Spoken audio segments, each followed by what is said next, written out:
how to write a C program in 5 minutes, because nowadays students are struggling to write a normal program, that is very basic programs.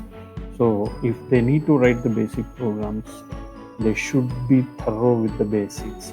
So here I have made an attempt to explain the basics of C program with a small simple program over here.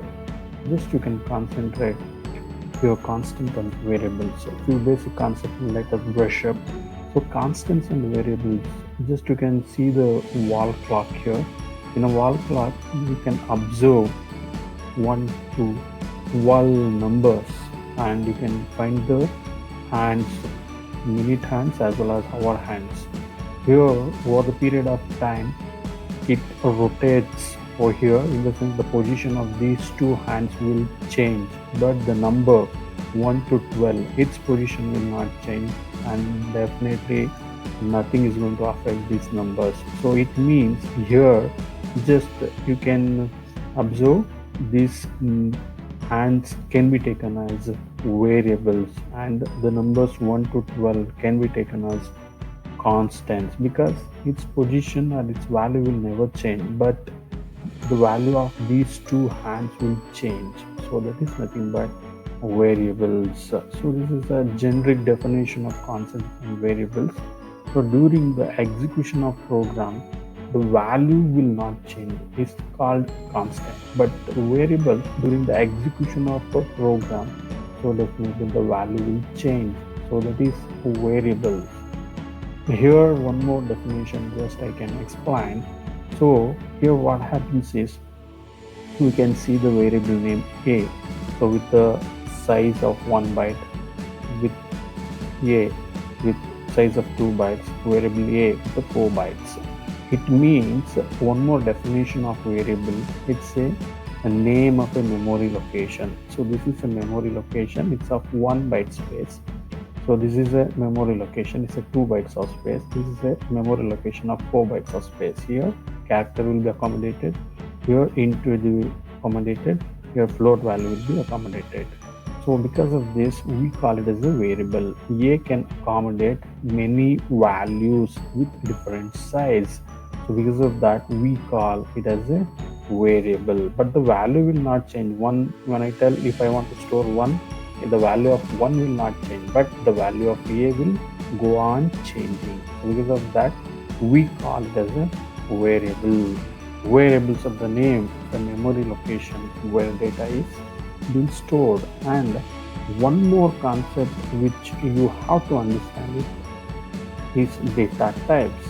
The data types you can observe here: character, integer, and float. These are the very important data types which you have to be known, so to write the programs. So character, its memory or the size of the character is 1 byte. So integer, this is the data type where it stores both positive and negative number, and its size is 2 bytes. Third one is float. Here its size is 4 bytes. It's going to store the decimal values or fraction values.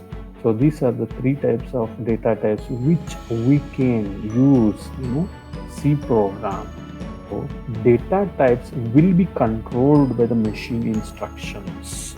With the help of that, so just we can control the data types, and the size of the data type, it depends which type of data type we are used.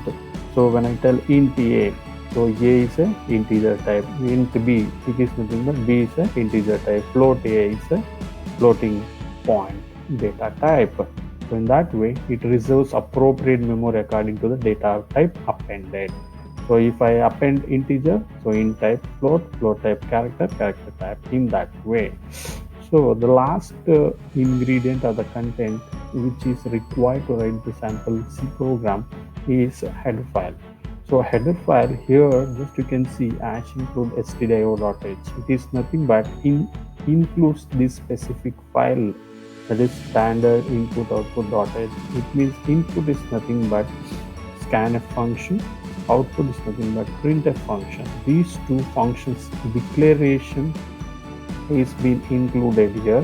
Wherever it finds, wherever it requires input and output, uh, it is going to include in the program. So that's why we call it as a header file, and we call it as an extension.h. It's a header file. It's an example, that is hash include stdio.h. We are going to call it as a preprocessor directive.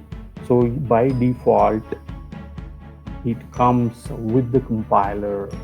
So this is what the header file, and this is a default one, and everywhere in each and every program we need to include, because printf and scanf will be used. And here you have to understand the structure of a C program properly. So in the structure of C program, basically initially we will be having, listen, the program will be having preprocessor directive. Preprocessor directive, as I said, just right now you think when I tell preprocessor directive, it is nothing but hash include stdio.h, that has to be included. And then comes the next step is void main. So these are mandatory. This is the syntax of C program. A structure, we are going to call it as a structure. Void main, it is nothing but a calling function in each and every program. So this calling function has to be included, because it calls other function to work, to perform a task. And this is the flower brace, open flower brace. And here local declaration, local variables will be declared here. It might be character, or it might be integer or float. All the types of variables will be declared here. And other instruction pertaining to the program, related to the program, will be included in this section. And the last one, the end of the program, is again the flower brace. This is the starting of the program, and this is the end of the program. So with an example, let us end the class right now. So here, this is the small program where hash include stdio.h. This is the standard input output .h, where it includes the function of input and output function into the program. So here void main, as I said, it's a calling function. And then you can check out the output function like printf. Printf is a keyword for printf, so it should be in a small case, printf, and open the small brace, double quotes, and this is the C1 Academy's content which has to be printed. Again, it has to be end with the double quotes, and close the bracket, and terminate with the semicolon. And finally, this parenthesis has to be closed, flower parenthesis, or we call it as a flower brace. So this is the end of the program. So the output of this program is C1 Academy. So in this way the program will work. This is a very simple program. In my next video, I'm going to explain how input output function will work, and how we are going to include the logic, and how to write the simple program. Till then, bye.